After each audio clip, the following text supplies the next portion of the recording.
真男人就要开皮卡，装甲都是给弱鸡准备的。当前的乌俄战场，什么海马斯、凯撒、M2都不算明星装备，民用装备才是。乌俄战争已经变成了皮卡战争。俄军这边呢，开着海拉克斯皮卡到处跑，跑得快还便宜。乌军则是完全不挑食，无论是菲亚特集团的后卫皮卡，还是30的 L200皮卡，装上武器就可以出发。至于防御能力，没人在乎。都已经开上皮卡了，谁还在意安全问题呢？除了皮卡，乌俄战场上的民用旋翼无人机也是一大亮点。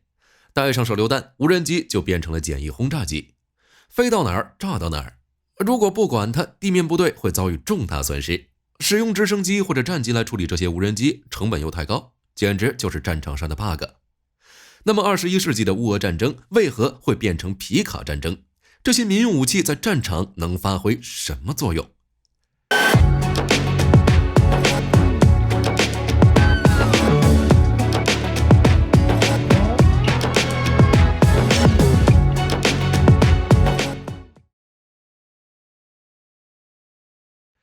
？8月17日，车臣领导人卡德罗夫发布了一段视频，驾驶特斯拉的赛博皮卡在格罗兹尼行驶。按照卡德罗夫的说法，这辆赛博皮卡可以在复杂地形行驶，速度非常快，机动性也很强，非常舒适，并且易于驾驶。这辆赛博皮卡的车顶还安装了一顶机枪。正是因为性能优异，卡德罗夫计划将该车派往北部军区。虽然听起来呢有些难以置信，但事实的确如此。当前的乌俄战争已经变成了皮卡战争。就性能来看，皮卡这东西的确能充当战斗车辆，比如让皮卡一战成名的丰田战争。1987年，乍得与利比亚发生军事冲突，乍得的丰田皮卡装上米兰反坦克导弹，成功击退利比亚的装甲部队。据统计，战争结束后，利比亚的装备损失超过15亿美元。只是在大规模战争中，除了那些美式全尺寸皮卡，其他的皮卡都是低端车型的代名词。在非洲、利比亚、伊拉克、阿富汗这些没有军事工业又在多年的禁运和制裁之下无法购买装甲战车的国家比较常见，他们只能用这些简单的皮卡来充当地面部队的机动载具和战斗车辆。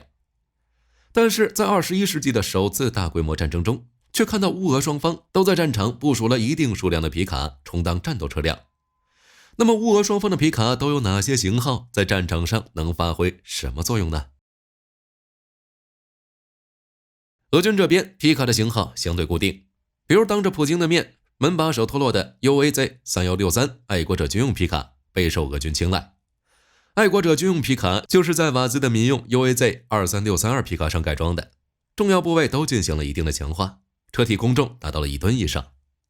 首先配备爱国者皮卡的就是驻叙利亚俄军特种部队，不久之后就在2018年的胜利日阅兵式上出现。在乌俄战争中，俄罗斯陆军、国民禁卫军、车臣阿赫马特部队与瓦格纳都购买了一定数量的爱国者皮卡。在实际使用中，爱国者可以充当突击车，配备 12.7 毫米的科尔德机枪与30毫米的 AGS-30 自动榴弹发射器，也可以配备120毫米2:1迫击炮，充当简易高机动迫击炮，或者安装短号反坦克导弹，充当机动反坦克车。只要武器不超过皮卡的载重就能携带。正因如此，基于瓦兹爱国者皮卡底盘研制的战斗车辆被大批送去了乌俄战场。不过爱国者皮卡好歹还是专门制造的皮卡式军用车辆，海拉克斯皮卡就是彻头彻尾的民用皮卡改军用了。驻叙利亚俄军特种部队就曾使用加装德什卡高射机枪的海拉克斯皮卡。在乌俄战场之上，一些俄军特战单位以及车臣阿赫马特部队与瓦格纳也采购了一批丰田海拉克斯皮卡，并改装为简易突击车。对于俄军而言，这些皮卡并不是临时制造的，而是现役武器装备。而在2019年的俄罗斯胜利日中，采用棕褐色沙漠涂装的双排海拉克斯皮卡就以编队形式亮相。据不完全统计，俄罗斯特种单位采购的各类型轻型皮卡不下于数百辆。而在叙利亚战场上，这些皮卡也证明了，在快速渗透作战中，皮卡可以弥补缺少装甲战车的问题。与俄军相比，乌军采购和使用的皮卡型号就比较复杂了。战争爆发之后，乌克兰在采购皮卡作为军用车辆这方面完全是一种不挑食的状态，这就导致型号很多，有加装法国西北风导弹的菲亚特集团的后卫皮卡，还有拿30 L200 皮卡底盘装备简易定向管发射80毫米 S8 火箭弹。本质上来说，这种火箭炮与俄军80毫米的高精度火箭炮并没有什么区别，威力都是一样的。此外，乌军的哥萨克与瓦尔塔系列装甲汽车也是基于福特 F550越野皮卡底盘制造的博格丹2351轻型军车，也是民用改军用。乌俄双方为什么要在战场上使用皮卡？是装甲战车不够香吗？皮卡的特点就是价格低、易维护、皮实耐用、越野装载能力强，在军事上也能完美实现这几点。相比动辄上百万美元的步兵战车，10万美元左右的皮卡可以说性价比拉满。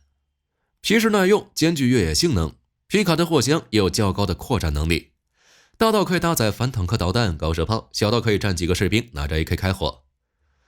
并且皮卡机动性也不差，在1987年乍得与利比亚的战争中，乍得皮卡在战场上极为灵活，导致利比亚坦克无法实现有效瞄准，而乍得皮卡上的米兰反坦克导弹几乎是一炮一辆装甲战车。只是说到底，使用皮卡充当战斗车辆还是穷，没有正常的装甲战车就只能使用皮卡，没得选。皮卡没有防护，被敌方火力击中，成员的结局只有一个。如果有装甲车，谁又愿意开着四面漏风的皮卡来冒生命危险呢？同时，因为损失太多的原因，乌俄双方出动的装甲车越来越少，更多是被各类改装后的民用车辆。除了皮卡之外，还有全地形车、摩托车。这些车辆成本低，机动性更好，而乌俄战场一马平川，潮湿泥泞路面较多。在这种情况下，坦克、装甲车、火炮和多管火箭系统反而更容易成为攻击目标。相比之下，全地形与摩托车可以穿越各种困难地形，并且个头更小，更容易隐蔽，不容易被敌方无人机发现。在战壕作战时，全地形车也能用于后勤补给，其运载灵活性远超传统的卡车，并且能迅速疏散伤员。缺点就是这类车辆没有任何防御能力，一旦被无人机发现，乘坐这些车辆的士兵很难逃生。在乌俄战场之上，除了皮卡之外，无人机也是民用装备的一大亮点，可以变身简易轰炸机，飞到哪儿炸到哪儿。乌俄双方都在将市面上流行的民用无人机用于实际作战，其中最广泛的就是旋翼式无人机。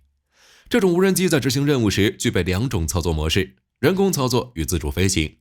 在人工操作模式时，操作员可以通过双向无线电信道向无人机发送指令，并向控制台发送带有视频信号的遥测数据。在自主飞行模式下，无人机可以利用卫星导航系统进行空间定位，通过预先设置好的程序执行相关任务。就性能来看，民用无人机经过改装，完全可以成为察打一体无人机。